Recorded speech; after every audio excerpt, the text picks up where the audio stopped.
everybody, and welcome back to How the Walking Dead Should Have Written It. So we're going to jump right into things, and spoilers are following for anybody who doesn't know. But if you're a fan of this series, you probably know that by now, but, you know, spoilers and shit. This week is a villains episode, and we start with Freddy finding Fat Joe dead and what appeared to be a meatloaf sandwich laying on the ground. Whatever. Then he discovers Daryl escaped, and that Sherry is gone. And it's just a whole mess. And then all of a sudden, honk, honk, Negan shows up, right? John Travolta Negan shows up. So John Travolta Negan shows up with the newly Shaolin monk Eugene. Because that's what I did with Eugene. Adam, stop being a pussy. And now he's a Zen Buddhist, like, Shaolin monk master. And he's just waiting for the prime opportunity to let that shit out. He becomes one of those, anything can be weapon if used in right direction. With enough force and proper application of power and speed. A straw can be a weapon if you throw it and cocaine off mountain in front of cocaine addict. So Eugene shows up, right, and he's, instead of him all being blubbery and crying, he's just stone-faced, man. He's just walking through. Like, he becomes one of, like, his face is what I imagine like a really, really hardened, like, death row inmate looks like on their last walk. You know, in the Green Mile, it's like, well, we got a dead man walking here. He's not blubbering, he's just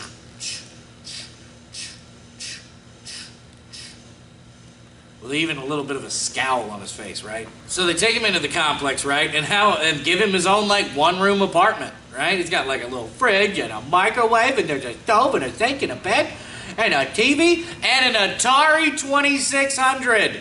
Isn't that kind of cool and awesome? There's an Atari 2600 here. Video games survive the apocalypse. Especially Atari. Thank you, Atari, for your durability and long-lasting shit. Then the lady, like, talks to him and is like, what do you want to eat? And he's like, anything I want? And the lady's like, yeah, anything you want to eat. And he's like, really?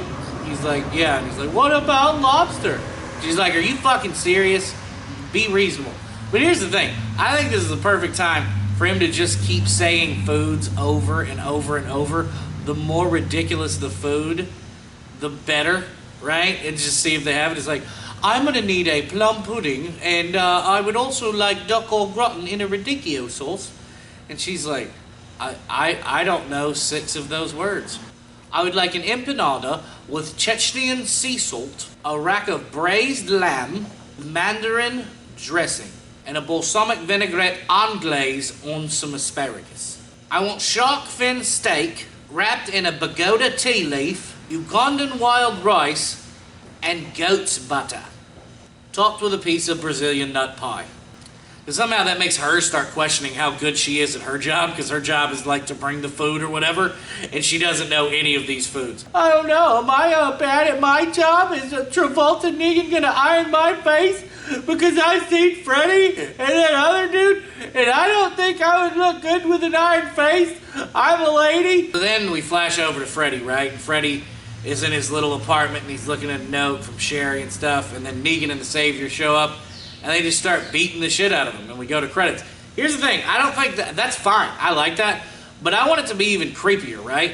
Because they have a thing with music there. Why not have him get his ass beat while fucking they're all singing Camptown Races? Camptown ladies sing this song, doo-dah, doo-dah. Camptown racetrack 5 miles long, all doo-dah day. Fuck it, why not? You have that damn Easy Street song on a loop almost through the entire fucking complex. It's in every CD player and fucking iPod that they got left over. And then we come back and basically Freddy is in that same little cell or whatever that Daryl was in, right? And Negan's talking to him through the door and he's like, hey, I'm Travolta Negan. Where's my wifey? You know, that thing that used to be your wife, but now is my wife. Where is she? Where's the Daryl? Why'd you let this happen? Who the hell do you think you are? And Freddy's like, I'm Negan. And he's like, okay, well, you can come out. More of that cult leader bullshit. I am Negan. We are whole, we are full. And he's like, you are a prophet of the highest order, Mr. Negan. Mwah! And then kisses Negan's newly gotten ring. Because it just seems like something that he'll add to it. You know, some shit like this. So then the doctor patches him up and he's like, the doctor's like, I think that Sherry let out Daryl. And Freddy's like, I am Negan. And then he leaves. Freddy leaves on a motorcycle, which I think is a good mental image. Imagine Freddy Krueger leaving on a motorcycle. How badass is that shit? Seriously, that's fucking amazing. So Eugene's getting shown around the complex, right? Explain how the food system works. It may be the apocalypse, but at least we got Zima back. Point system, all that stuff. Get shown around Promised Land. I don't know the name of the Savior's city, right? But I think the Promised Land is a good name for something that's like saviory. It's got a tinge of religion into it. So he's being shown around the Promised Land. Then he gets taken out to the back of Promised Land, where John Travolta Negan's already sitting there with his bat. He's like, I want to know how smart you are, son. I want to know if you're a smart guy. Are you a smart guy, sir? Did you just read a book and make a bullet, or are you really a smart-ass motherfucker? And Eugene's like, I absolutely am. I'm a smart-ass son of a bitch, sir. I'm a smarty smart. I read lots of books, and I know how to do this and that, and blah, blah, blah, blah, blah. And then Negan's like, oh, you read a few books. I don't think you're any different than anybody else. Which challenges Eugene, sort of. And so Eugene's like, well, sir, I have a doctorate in microbiology, and I have another master's degree in psychology and sociology, and then I got another one from NYU that's about gynecology. Then I got one from Duke University for proctology. I got another doctorate from Harvard in urology, so I can fix your wiener, I can fix your johnny, I can fix your butt, and I can make bombs. So Negan's like, well, my zombies are disintegrating. How are you gonna fix that, fancy pants, smarty ass man? And Eugene's like, well, you know, you have equipment to make metal zombies. Like, oh, well, you can make them out of metal. He goes, no, you just pour metal over them. I mean, it doesn't matter. It's like last week when Rick did that, even though Eugene doesn't know Rick did that. He fucking met up with the metal zombie. He's like, it'll protect their heads and then they won't disintegrate. He's like, you know, as a signing bonus for you coming up with this great idea, Dr. Eugene, I'm going to send up some of my wives tonight for you. And Eugene's like, well, sir, I don't think that's necessary. He goes, no, it is necessary. It's totally necessary. No sex, though, which I'm not sure Eugene's ever had sex to begin with, so I don't know if that was even an issue. Doesn't Eugene look like what everybody thought that a butch lesbian looked like in the 80s? Am I the only one that's seeing this? I can't be, right? He looks like what everyone's stereotypical butch lesbian from the 1980s looks like. Don't think Eugene's been bathing in bitches anytime recently, you know?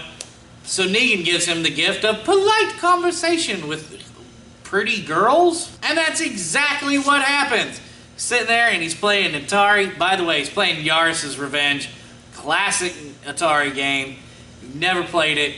You need to play it. It's awesome. He's like, and he's playing Yaris Revenge. He's like, Yaris killed his family, and he's going and he's trying to get it back. You know, that thing on the box of every Atari game that kind of let you know what the hell you were doing, because the game wasn't going to let you know what you were doing. You're just a little blip. You shoot at other little blips, and then the fucking back of the box, you're like, oh, apparently I'm a human android, right? Who's trying to take down the human race. Thanks, RoboCentro. I didn't know that's what this was about. Okay. So he's talking to him, and there's one wife who's just a drunk, and I think that's awesome. I think she needs to remain a drunk. That's an awesome-ass character. Like, we're like slaves, so like, fuck it. You know, just fuck it. Just get away from me, Tammy. Stop touching me. I don't give a shit. Oh, what's Negan gonna do? Is he gonna have sex with me against my will? Not like that doesn't happen all the time. I don't give a fuck. I don't give a fuck about you, Tammy. I don't give a fuck about Charlene over there. I don't give a fuck about any of you bitches. I don't like you. I don't want to be around you. And if I could, I'd kill every single one of you. Now, I thought I could have Negan all to myself, just while he's looking at all your dead corpses. I can stab that motherfucker right in the dick. Come up from under your head. Uppercut with a knife. That's what I do. So, like, two of the wives are playing into it. They're like, so how smart are you, Mr. Smarty Smart Pants Doctor Man? And he's like, well, I know you ladies aren't here or are here against your will, so let's just talk. And they're like, well, that's fine, but tell us about the smarty smarts. Are you like one of those dudes who can make a bomb out of like a toothpick, a pickle, and Jane's Addiction's greatest hits? I'll need a little bit more than that, but yeah, I could make a bomb. And then he goes outside and shows him how to make a bomb. And the drunk chick is just following him along. He's like, we're all slaves. I'm gonna go stand over by this wall. You go over there and do whatever you want with the 80s lesbian guy that has a penis at the same time. And one of the girls goes over there and she's trying to calm her down. She's like, no, fuck you, Stacy. I don't like it. I don't like it here. I don't like you. I don't like any of this fucking shit. Get away from me. I want some fucking tacos.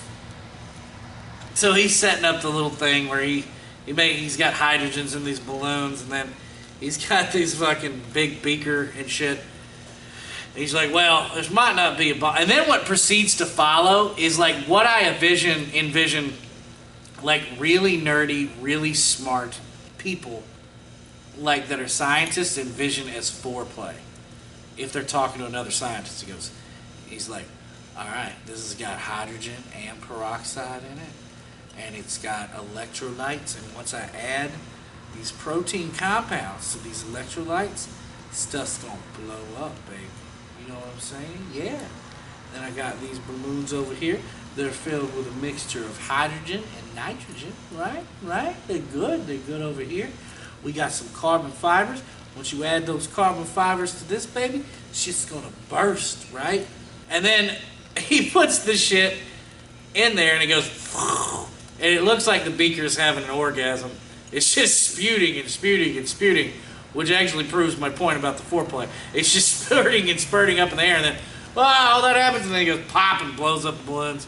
And the two, like, ones that are playing along with it are like, ah! And Amber's like, way to go, Bill Nye, the science fucking guy. Ooh, you showed us an experiment that would have been on Beakman's World. Yeah, with that rat and that chick, and then the guy who was the scientist. Why was there just a big rat in there? What was the purpose of Beakman's World? Remember the two penguins that used to watch Beakman's World while they were on Beakman's World? Wasn't that like a mind fuck? I always thought it was a mind fuck when I was a kid. Now stop touching me, Stacy. And then after that happens, we flash back to Freddy, and Freddy is like looking for his ex-wife now, Negan's wife, and he finds a note, but he didn't actually find the note till like 3 minutes into this scene, but she's already reading it, which is weird. It's like, remember, we said we'd meet here and you'd bring beer and pretzels, no matter what, blah, blah, blah, blah, blah. This long diatribe is basically like, the whole point of the letter is I'd rather be dead than be with Negan. The whole point of the letter is I'd rather be dead than be with Negan and the Saviors. It's better to be dead.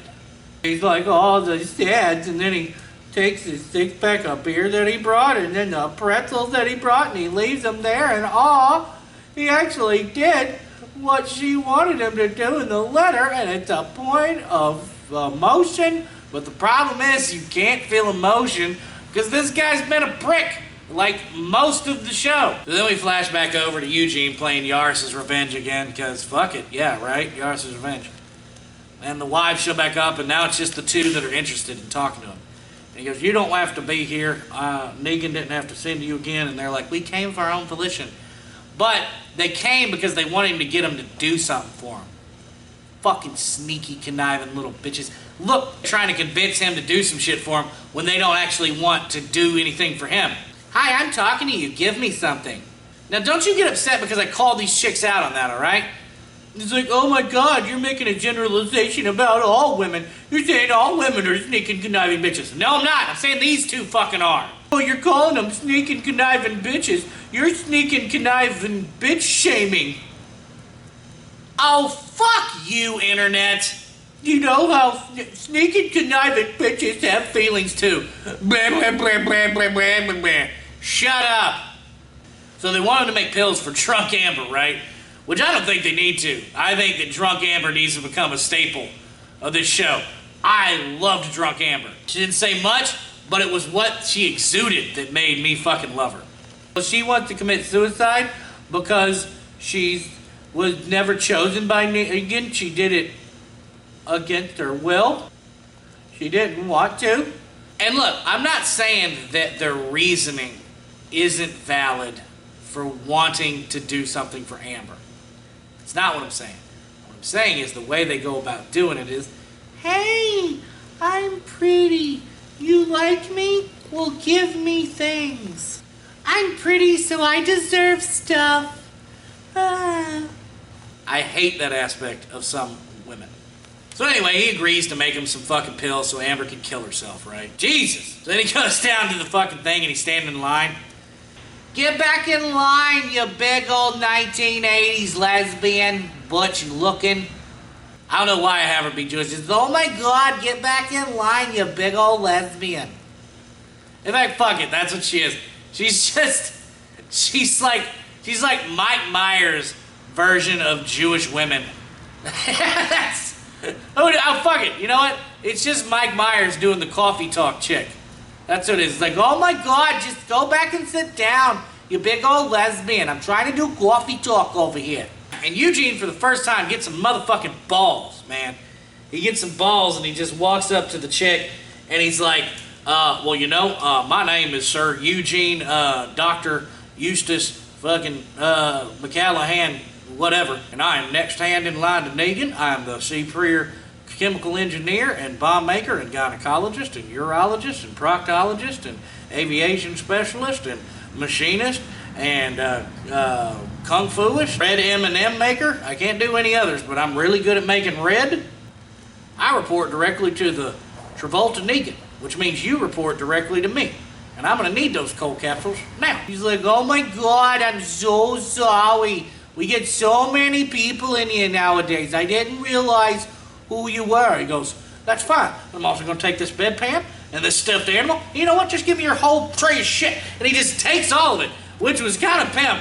It was kind of pimp to see Eugene finally do something like that. He's like, fuck this. All this shit's mine. Everybody in line fuck off. And you fuck off too, little Mike Myers Jewish coffee talk lady. So he's making the pills, right? And he gets them all done. And then the food lady comes back and goes, we couldn't find any duck anglaise in a radicchio sauce, but I'm gonna need you to come with me now. And he's like, okay, I can do that. That is a fervent request that has went inside my ear. I have heard you. I am processing that information right now, and then I am going to act accordingly. And he's like, I have processed your request, and I am going to follow you justly to the destination that you have in mind for me to go. Anyway, Negan's sitting there, right? And, well, Negan isn't there. He walks in, and everybody stands up when he does this with his bat. Ha ha ha! More religious iconography for you and me. Ha! So he points up at Eugene and goes, you're going to want to pay close attention to this. And the doctor, right, the one that patched up Freddy a couple times in the episode, and he's like, you know what Freddy told me, Mr. Doctor? He told me that you let Sherry go and Daryl or some shit like that, right? And then some people went, huh? And then the Jewish lady's like, oh my God. And he's like, he has no reason to lie to me. Mr. Doctor, just admit it. Just admit that you did it. That's all I want. Just admit it. And then he hands him a iron, and the doctor's like, please don't burn my face. I really like my face, and I need my face to look at people to help fix them. And he goes, just admit that you did it. That's all I want. I just want you to admit that you did it. Please don't burn my face. He goes, just admit that you did it. And he goes, okay, I did it. And he goes, and he puts the iron down. He's like, see, wasn't that great? That's all I wanted from you, buddy. And then fucking hucks him in the incinerator. The whole body. And Eugene's like, because he's a blubbering mess, you know? Not mine, he's stone-faced. He's just like, if you look at him, you expect from that distance, like that shot up, you expect Terminator music to be playing. He's just looking down. Dun, dun, dun, dun, dun. Dun, dun, dun, dun, dun. And he goes back to his one-room apartment. Then the wives show up to his room and they're like, hey, give us those pills. Those death pills, you know? You said you're going to make some death pills? Give us the death pills? You got the death pills? He's like, I absolutely have the death pills. And you absolutely cannot have the death pills. Because by giving you the death pills, I may have been signing my own death warrant, my own death sentence, if you will. Because I do not believe that you have intentions on using these with drunk Amber. I believe you have intentions on using it on John Travolta Negan, the heavenly Lord and Father of the Saviors. And they prove my point about what I said about them, because as soon as they don't get their way, they're like, well, you're stupid, and you're a coward. You're a cowardly, stupid man. I don't get what I want, so I'm going to be mean now and just call you names, because I'm an entitled little cunt. You're a coward. He's like, that is an accurate statement. You have said that I am cowardly, and I do not do things that involve heroish tactics.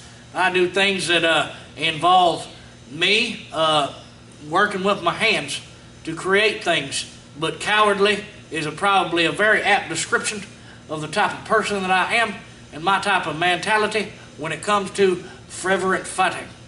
And she was like, that's really long and stupid. We're getting out of here. Come on, Tammy. And Tammy's like, I can't believe you're such a coward. He's like, once again, apt description. Please exit my domicile and close the door fervently behind you until the locking mechanism goes all the way into the hole.